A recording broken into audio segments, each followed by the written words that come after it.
Hoje a gente vai falar sobre a psicologia do inglês. E antes que você pergunte, mas quem é essa pessoa para falar de psicologia, né? Meu nome é Anderson, sou professor de inglês há 12 anos e eu sou doutor em psicologia pela USP, pela Universidade de São Paulo. E o que eu vou falar com vocês hoje é uma coisa não necessariamente acadêmica, uma coisa mais empírica, uma coisa que eu aprendi aí através de dar aula para mais de 1.000 pessoas ao longo desses 12 anos. Eu vou começar aqui abordando contigo a relação entre você e a sua falta de permissão para falar inglês. Como que é isso, né? Eu já era fluente em inglês, já dava aula há uns 3 anos mais ou menos, e na época eu estava dando aula numa escola de inglês, tinham uns 9 alunos por sala mais ou menos, e eu me pegava falando muito como um brasileiro. Então, quando eu ia falar inglês, I used to talk English more like this. So, as you can see, I'm speaking a very good English, but it looks like a Brazilian speaking English. Então, eu falava dessa forma. É uma forma que parece muito com um brasileiro, porque a forma de entonação, a escolha de palavras, a forma de pronunciar as frases é muito mais fácil para um brasileiro entender do que para um americano. E eu sabia falar de um outro jeito, que é assim. I always knew how to talk like this, but in spite of knowing how to speak like a real American, I didn't want to do that because it sounded like I was being snobbish. I don't know, it sounded like I wanted to be better than the other people. Então, o que acontecia era, embora eu conseguisse falar desse outro jeito, que é muito melhor, eu preferia nivelar para baixo, para estar num nível alcançável para os meus alunos e eles não me acharem snob. Então, quando você vai falar, por exemplo, essa palavra aqui, você tem a escolha. Você pode falar Big Mac ou você pode falar Big Mac. Hello, this is a Big Mac. Well, actually, it's a cold Big Mac that I bought last night. It's the morning as I film this. Can't get it till 10:30, can you? Today, I'm attempting to make a clear one. A clear Big Mac. É claro que se você estiver falando em português, você não precisa ficar toda hora Big Mac. Mas se você está falando em inglês, você vai querer falar Big Mac. Big Mac. E aí, por que você, apesar de saber disso, vai preferir falar Big Mac? Porque você vai sentir que é algo que não tem a ver com a tua identidade. Que você tá se achando, tá sendo melhor que os outros, sabe? Tá querendo ser melhor. E aí você acaba que fica com essa sensação de que você tem que ser humilde e aí você puxa o seu inglês para baixo. Então, esse é um dos primeiros problemas, ali uma das primeiras travas, que é você se permitir falar como um americano. E a gente vai falar sobre uma técnica bem legal no final do vídeo para você resolver esse problema, tá bom? Mas agora eu quero passar para um outro problema. O outro problema é mais difícil. Ele é relacionado a trauma. Então, o trauma, ele vem de você associar alguma memória que você tem com alguma trava que você demonstra hoje. Por exemplo, eu não posso andar de bicicleta porque há 10 anos atrás eu caí. E aí você não tenta mais, porque você fala assim, não, se eu for andar eu vou cair de novo. Mas e daí se você cair, entende? Não tem nenhum problema, todo mundo cai de bicicleta. Eu caio direto. Mas a questão é, como você associou isso com uma limitação, você acaba não tentando mais. Por não tentar mais, o tempo vai passando, a sua plasticidade neuronal vai diminuindo, ou seja, a sua capacidade de aprendizado vai diminuindo com o tempo. E aí, como você não tem o hábito de ficar aprendendo coisas novas, você não consegue mais aprender o inglês. E aí você desiste. But you still looking at your dream, reviewing it every day and say to yourself, it's not over until I win. Se você não desistir, mesmo tendo tido um trauma no passado, você for fazendo uma exposição gradativa ao seu objeto de trauma, você vai vencendo ele. Por exemplo, se você tiver trauma de aranha, Então você começa vendo uma aranha na TV. Você vai sentir calafrio, mas você sabe que ela não vai te morder. Aí você começa a ver filme de aranha na TV todo dia até que isso fica normal. É uma desensibilização programada o nome dessa técnica. E aí você passa a ver a aranha ao vivo, só que num vidro.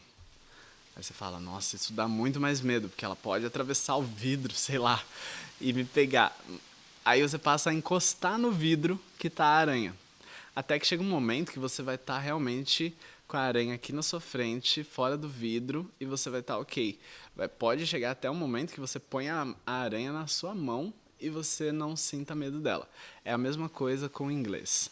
Então você pega essa sua fonte de trauma, por exemplo, eu tenho trauma de ler em público.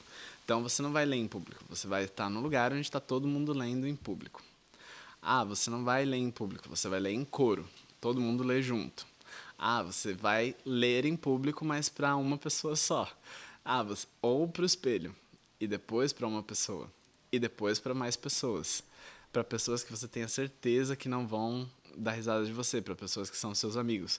Até que chega um momento que você vai se expor ao ponto de que mesmo que as pessoas riam, você não vai ficar com vergonha. Você vai falar, tudo bem, estou aprendendo, não tem problema nenhum.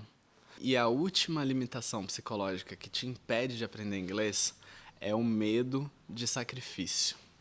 Então você tem 2 sacrifícios que você pode fazer em relação a aprendizado. Isso para qualquer aprendizado. Você pode sacrificar tempo ou você pode sacrificar dinheiro. O ideal é que você aprenda coisas que vão te trazer uma recompensa. Então, você pode ou aprender algo que você goste muito ou algo que vá te ajudar a melhorar de vida muito. O inglês está muito nessa segunda categoria e pode ser que esteja na primeira também. Mas a maioria das pessoas não está disposta a fazer sacrifícios. Ela quer ou aprender urgentemente e de graça, ou ela quer aprender, mas não quer estudar. Ela fala assim, mas eu já paguei, por que eu vou estudar? E não é bem assim. Para você aprender inglês, você precisa de acompanhamento, porque é algo que precisa de feedback, você precisa saber onde você está errando, mesmo que seu professor não fique corrigindo cada erro, que eu, por exemplo, não corrijo cada erro dos meus alunos, mas eu vou lá e eu programo uma lição para corrigir aquele problema dele. Então, você precisa disso. Você precisa de alguém que vá te ensinar o que você não sabe e que consiga ver o que você não sabe. Você falando, você não vai saber o que você não sabe, porque você não sabe. Então, essa falta de feedback pode te fazer ficar ali tentando aprender por muito tempo. E a outra questão que faz você precisar de um curso ou de um parceiro para falar inglês é a falta de estímulos ativos. Então a gente fica só recebendo, Só recebendo informação, você ouve muito, você lê muito, mas você raramente escreve. E quando você escreve, você não sabe se corrigir, porque você escreveu com todo o conhecimento que você tinha. E você raramente fala. E se você fala, você não tem noção se está certo ou errado. Então você precisa também de alguém que corrija você nesse sentido. E a forma certa de correção é uma forma didática, é uma forma de um professor mesmo. Porque se você, toda vez que você errar, o professor virar lá e travar você, ou seu amigo, fala, não, isso aí tá errado, você é burro, hein? Vai chegar uma hora que você vai ter aquele segundo bloqueio psicológico que a gente pontuou. Então a ideia é que você tenha um professor mesmo, com uma didática estruturada, que consiga saber em qual ponto você está errando e já tenha lições programadas para aquele ponto que você tem de erro, que é o que eu faço no meu curso, por exemplo. E aí você não vai criar traumas e você vai conseguir aprender independente disso. E aí quando você está disposto a se sacrificar, a sacrificar o seu tempo e a investir financeiramente, você vai ter os resultados mais rápido possível. E isso faz com que você economize anos de investimentos em escolas ruins, faz com que você economize anos tentando aprender sem sucesso e já comece a colher os frutos deste investimento. Então, você já vai ter um trabalho melhor, você já vai ganhar mais, você já vai ser promovido, você já vai entender coisas que os outros colegas seus não entendem, e aí você vai sair na frente, você vai saber prospectar clientes melhor, você vai poder prospectar clientes que pagam em outros idiomas, que pagam em outras moedas, porque falam inglês. Então, tem uma série de vantagens aí. Agora vamos para a nossa técnica de como vencer aquele problema da falta de autorização para falar inglês. Existem várias técnicas, uma delas é o shadowing, eu tenho um vídeo sobre isso aqui, mas a que eu vou te falar hoje é role-playing. Ou seja, você vai interpretar um papel como se você estivesse numa peça de teatro. E ao fazer isso, você vai interpretar um papel de um americano que nasceu nos Estados Unidos, que cresceu nos Estados Unidos e que por isso fala inglês daquela forma. Então, não estaria ok para um americano falar assim, "Hello, I'm here and I'm listening to the dog barking." Não. Você sabe que um americano falaria, "Hey there, we're here listening to my neighbor's dog barking. I don't know what's going on with that dog and it doesn't stop barking for a minute." Okay? "Hello, my name's Anderson and I'm here to give you a lesson about how to speak English like an American." Então você pode imaginar que você é, sei lá, do Tennessee, você é do Alabama, aí você treina o sotaque do Alabama. "Hi, my name is Forrest Gump. I come from Alabama." Então você pode treinar várias coisas. Você pode tentar um sotaque britânico, sabe? Eu acho que o meu vai sair horrível, mas vamos lá. "Harry Potter, what are you doing here?"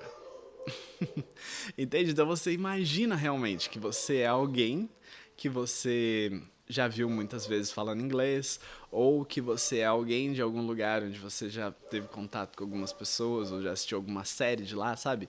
Tipo, sei lá, você assiste Sex and the City, aí você pode falar como as patricinhas de lá, né? Eu não vou imitar, me recuso. Mas você pode falar como as patricinhas de lá, dá uma olhada aqui, olha. It's been 2 years, and in 2 years, amazing things can happen. Things you thought would never happen in a million years. And just when you think you've seen it all, it hits you. E é isso. Você vai fazendo esse papel de interpretação e aí você vai se autorizando e você vai aprendendo os padrões que você usa quando você imita um americano, para que você aos poucos vá se dando autorização para falar dessa forma sempre. Você vai achar uma das formas que mais combinam com a sua personalidade e vai usá-la. Legal? Então, olha, se você quer me ver imitando uma Valley Girl, comenta aqui Valley Girl. E não se esquece de se inscrever nesse canal. Me segue lá no Instagram, tem um monte de dicas rápidas para você por lá. E se você quiser fazer o curso comigo, você vai ter resultados parecidos com o da Erika. Oi, Anderson, hoje eu vou mandar um áudio em português, mas eu vou te mostrar um vídeo que eu tô assistindo em inglês e assim, eu tô muito feliz. Eu falei, eu tenho que mandar um áudio pro Anderson, porque eu tô assistindo um vídeo de um cara fazendo uma culinária em inglês e eu tô entendendo tudo o que ele fala. E tipo assim, nunca na vida que eu achava que eu ia assistir um vídeo em inglês com a legenda em inglês e agora eu tô entendendo. E tem o quê? 1 mês que eu tô fazendo aula? Tô chocada. Se isso te interessa, clica aqui embaixo, aplica para minha mentoria, porque se você for elegível, eu vou entrar em contato pessoalmente com você pra gente ter uma conversa por vídeo, tá bom? I'll see you in class. Take care.